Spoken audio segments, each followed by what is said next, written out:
May 4th, 1945. The Third Reich was collapsing. Adolf Hitler was dead.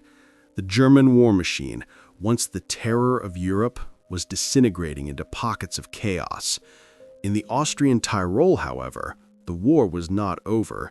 Units of the 17th SS Panzer Grenadier Division, Götz von Berlichingen, were still active, still lethal, and still following orders to execute defeatists.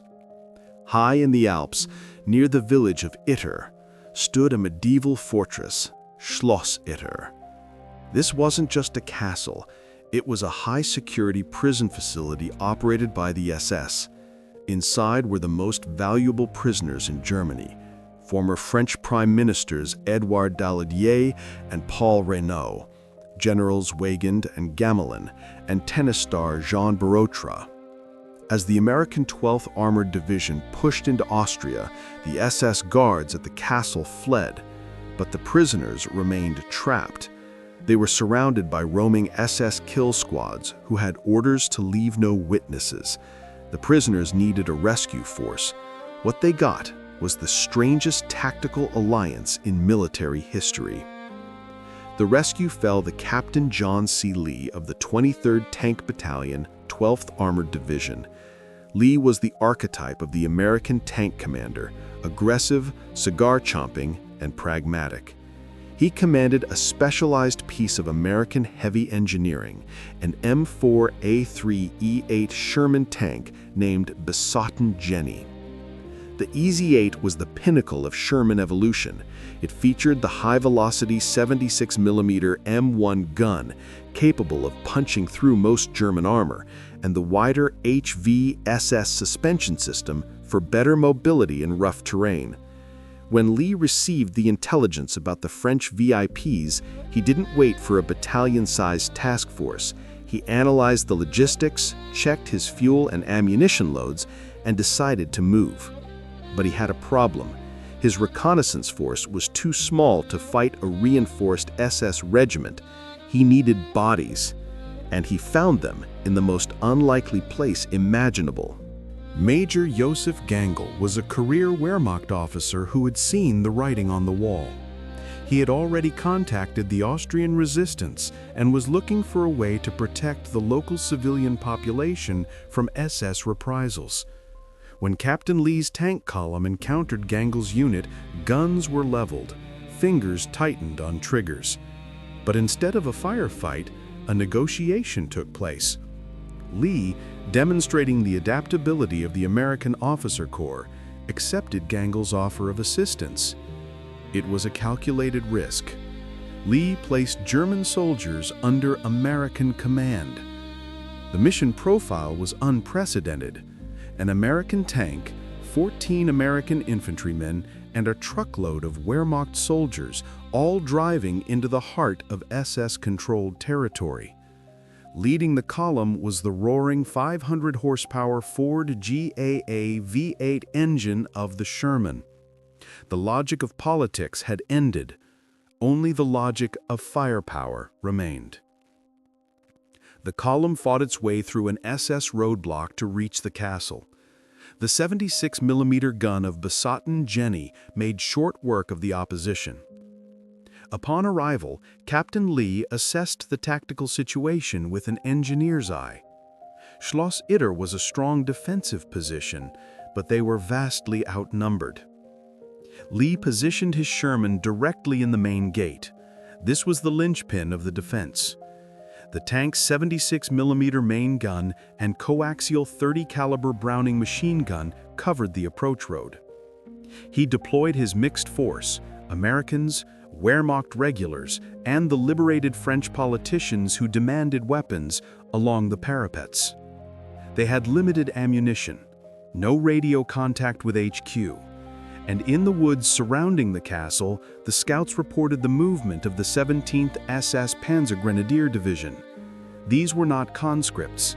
These were battle-hardened fanatics equipped with 88mm anti-aircraft guns and Panzerfausts. As night fell on May 4th, the stage was set for a siege that defied all military doctrine. 0400 hours, May 5th. The silence of the Austrian Alps was shattered by the high-velocity crack of German artillery. The SS launched their assault with a coordinated barrage. Their primary weapon was an 88mm Flak 36, the most feared anti-tank gun of the war. Capable of firing a 20-pound explosive shell at supersonic speeds, it turned the castle's stone walls into shrapnel. Captain Lee's tactical assessment was immediate. The Sherman tank in the gate was the priority target. He ordered Besotten Jenny to return fire. The 76mm M1 gun began dueling with the invisible German positions in the tree line. High explosive rounds shredded the woods, suppressing the SS infantry advancement. For a brief moment, American industrial steel held the line against numerically superior fanatical forces. But the laws of ballistics were against them. The tank was a stationary target in a stone frame. The inevitable happened. An 88mm armor-piercing shell slammed into the Sherman. The impact was devastating. While the wet stowage system of the M4A3 prevented a catastrophic ammunition explosion, the tank was effectively neutralized. Lee didn't panic. He executed a standard evacuation drill. He got his crew out of the burning hole and redeployed them to the castle roof with their Thompson submachine guns and BARs. The destruction of the tank changed the tactical equation. They had lost their heavy fire support. Now it was a close-quarters infantry fight. Distance, 50 yards. Weapons, small arms. Odds, terminal. The SS realized the tank was dead and began moving their stormtroopers forward, using the blind spots of the winding mountain road. What followed was a logistical nightmare and a surreal combat scenario. On the ramparts, American GIs armed with M1 Garands fought alongside Wehrmacht soldiers firing Kar-98K Mausers. They shared ammunition, spotted targets for each other, and covered each other's reloads. Even the French VIPs joined the firing line.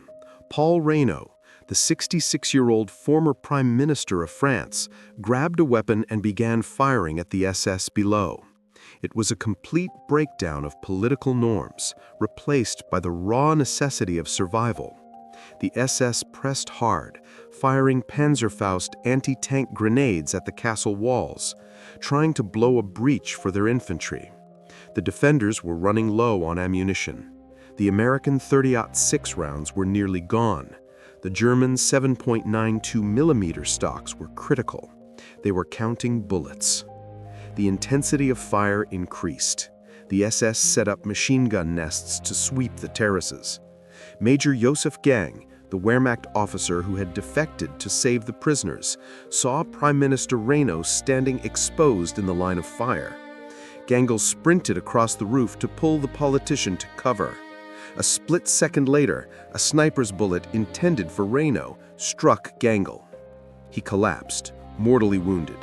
He died moments later, a German officer, killed by German bullets while fighting under American command to save the French. He was the only German officer in World War II to die as a hero of the Allied cause. But there was no time to mourn. The SS were preparing for the final assault. They were bringing up demolition charges. Communications were dead. The radio in the tank had been destroyed. The phone lines were cut. Captain Lee knew that without reinforcements, this was the end. He needed a runner. Jean Bortra, the famous tennis champion known as the Bounding Basque, volunteered. He didn't have a weapon. He had legs. Disguised as a local peasant, he vaulted the castle wall and sprinted into the forest. He had to navigate through SS patrols that were encircling the hill. It was a suicide run. Bortra used his athletic endurance to move fast through the rugged alpine terrain, dodging enemy checkpoints. His objective? Find the American 142nd Infantry Regiment, somewhere in the valley below, and tell them that a single Sherman tank crew was holding off an SS division. 1600 hours, May 5th. The tactical situation inside Schloss Itter had degraded from critical to terminal. The defenders were down to their last clips of ammunition. The SS, realizing the fire from the castle was slackening, began their final assault. They moved with professional precision, using cover and fire to close the distance to the main gate. They were preparing Panzerfausts to blow the heavy oak doors. Captain Lee, exhausted and covered in stone dust, checked his Thompson. He had less than a full magazine left. The French VIPs were huddled in the keep. The Wehrmacht soldiers were fixing bayonets. It was going to end in hand-to-hand combat. Lee prepared his men to die fighting. In the American Army, you do not surrender territory until you are physically incapable of holding it. They braced for the explosion. But the explosion never came. Instead, a different sound rolled up the valley. It was the deep, rhythmic thrumming of American engines.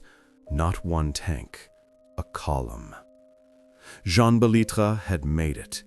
He had guided the relief force of the 142nd Infantry Regiment directly to the castle. Leading the charge was a force of M4 Shermans and M8 Greyhound armored cars. The cavalry had arrived. The lead elements of the 142nd didn't hesitate. They identified the SS positions in the woods and opened up with everything they had.